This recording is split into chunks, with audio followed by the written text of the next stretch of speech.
መጽሐፈ ነገሥት ካልዕ ምዕራፍ 5 የሶርያ ንጉሥ ሰራዊት አለቃ ንዕማንም እግዚአብሔር በእርሱ እጅ ለሶርያ ደህንነትን ስለሰጠ በጌታው ዘንድ ታላቅ ክቡር ሰው ነበር። ደግሞም ጽኑ ኃያል ነበር፣ ነገር ግን ለምጻም ነበር። ከሶርያውያንም አገር አደጋ ጣዮች ወጥተው ነበር። ከእስራኤልም ምድር ታናሽ ብላቴና ሴት ማርከው ነበር። የንዕማንንም ሚስት ታገለግል ነበር። እመቤቷንም ጌታዬ በሰማርያ ካለው ከነቢዩ ፊት ቢደርስ ኖሮ ከለምጹ በፈወሰው ነበር አለቻት። ንዕማንም ገብቶ ለጌታው ከእስራኤል አገር የሆነች አንዲት ብላቴና እንዲህና እንዲህ ብላለች ብሎ ነገረው። የሶርያም ንጉሥ ንዕማንን ሂድ ለእስራኤል ንጉሥ ደብዳቤ ልካለሁ አለው። እርሱም ሄደ። 10 መክሊት ብር፣ 6,000 ወርቅ፣ 10 መለወጫ ልብስ በእጁ ወሰደ። ለእስራኤልም ንጉሥ ይህች ደብዳቤ ወደ አንተ ስትደርስ ባሪያዬ ንዕማንን ከለምጹ ትፈውሰው ዘንድ እንደሰደድኩልህ እወቅ የሚል ደብዳቤ ወሰደ። የእስራኤልም ንጉሥ ደብዳቤውን ባነበበ ጊዜ ልብሱን ቀዶ ሰውን ከለምጹ ፈውስ ዘንድ ይህ ሰው ወደ እኔ መስደዱ እኔ በእውኑ ለመግደልና ለማዳን የሚችል አምላክ ሆኜ ነውን? ተመልከቱ፣ የጠብ ምክንያት እንደሚፈልግብኝ እዩ አለ። የእግዚአብሔርም ሰው ኤልሳዕ የእስራኤል ንጉሥ ልብሱን እንደቀደደ በሰማ ጊዜ ልብስህን ለምን ቀደድ? ወደ እኔ ይምጣ፣ በእስራኤልም ዘንድ ነቢይ እንዳለ ያውቃል ብሎ ወደ ንጉሡ ላከ። ንዕማንም በፈረሱና በሰረገላው መጣ፣ በኤልሳዕም ቤት ደጃፍ ውጭ ቆመ። ኤልሳዕም ሂድ በዮርዳኖስ 7 ጊዜ ታጠብ፣ ሥጋህም ይፈወሳል፣ አንተም ንጹሕ ትሆናለህ ብሎ ወደ እርሱ መልእክተኛ ላከ።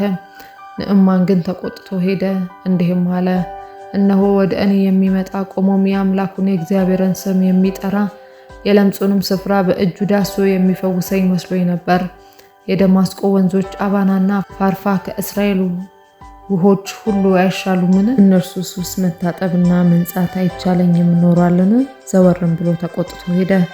ባሪያዎቹም ቀርበው አባት ሆይ ነቢዩ ታላቅ ነገር ርስ እንኳን ቢነግር ኖሮ ባደረግከው ነበር፣ ይልቁንስ ታጠብና ንጹሑን ቢል እንዴት ነዋ ብለውን ተናገሩት። ወረደም፣ የእግዚአብሔርም ሰው እንደተናገረው በዮርዳኖስ 7 ጊዜ ብቅ ጥልቅ አለ። ሥጋውም እንደገና እንደ ትንሽ ብላቴና ሥጋ ሆኖ ተመለሰ፣ ንጹሕም ሆነ። እርሱም ከጭፍራው ሁሉ ጋር ወደ እግዚአብሔር ሰው ተመለሰ። መጥቶም በፊቱ ቆመና እነሆ ከእስራኤል ዘንድ በቀር በምድር ሁሉ አምላክ እንደሌለ አወቅሁ። አሁንም ከባሪያ በረከት ትቀበል ዘንድ እለምንሃለሁ አለ። እርሱም በፊቱ የቆምኩት ሕያው እግዚአብሔርን አልቀበልም አለ። ይቀበለውም ዘንድ ግድ አለው፣ እርሱ ግን እምቢ አለ።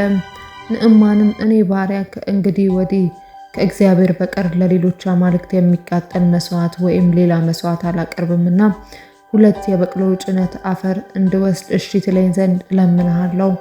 እግዚአብሔርም ለእኔ ለባሪያ በዚህ ነገር ብቻ ይቅር ይበለኝ። ጌታዬ በዚያ ይሰግድ ዘንድ እጄን ተደግፎ ወደ ሬሞን ቤት በገባ ጊዜ እኔም በሬሞን ቤት በሰገድኩ ጊዜ እግዚአብሔር በዚህ ነገር ለእኔ ለባሪያ ይቅር ይበለኝ አለ። እርሱም በደህና ሂድ አለው። 1 አግድመትም ያህል ከእርሱ ራቀ። እግዚአብሔርም ሰው ሎሌ ግያዝ ጌታዬ ሶርያዊውን ይህን ንዕማንን ማረው፣ መጣለትን ነገር ምንም አልተቀበለም። ሕያው እግዚአብሔርን በስተኋላው ሮጣለሁ፣ ከእርሱም አንዳችን ወስዳለሁ አለ። ግያዝም ንዕማንን ተከተለው። ንዕማንም ወደ እርሱ ሲሮጥ ባየ ጊዜ ሊገናኘው ከሰረገላው ወርዶ ሁሉ ደህና ነውን? አለው። እርሱም ደህና ነው። አሁን ከነቢያት ወገን የሆኑት 2 ጎልማሶች ከተራራማው ከኤፍሬም አገር ወደ እኔ መጥተዋል። 1 መክሊት ብርና 2 መለወጫ ልብስ ትሰጣቸው ዘንድ እለምንሃለሁ ብሎ ጌታዬ ላከኝ አለ። ንዕማንም 2 መክሊት ትወስድ ዘንድ ይፈቀድልህ አለ። ግድ አለውም። 2ቱንም መክሊት ብር በ2 ከረጢት ውስጥ አሰረና ከ2 መለወጫ ልብስ ጋር ለ2 ሎሌዎቹ አስያዘ። እነርሱም ተሸክመው በፊቱ ሄዱ። ወደ ኮረብታው በመጣ ጊዜ ከእጃቸው ወስዶ በቤት ውስጥ አኖራቸው። ሰዎቹንም አሰናበተ፣ እነርሱም ሄዱ። እርሱ ግን ገብቶ በጌታው ፊት ቆመ። ኤልሳዕም ግያዝ ሆይ ከወዴት መጣህ አለው። እርሱም እኔ ባሪያ ወዴትም አልሄድኩም አለ። እርሱም ያ ሰው ከሰረገላው ወርዶ ሊቀበል በተመለሰ ጊዜ ልቤ ከአንተ ጋር አልሄደምን?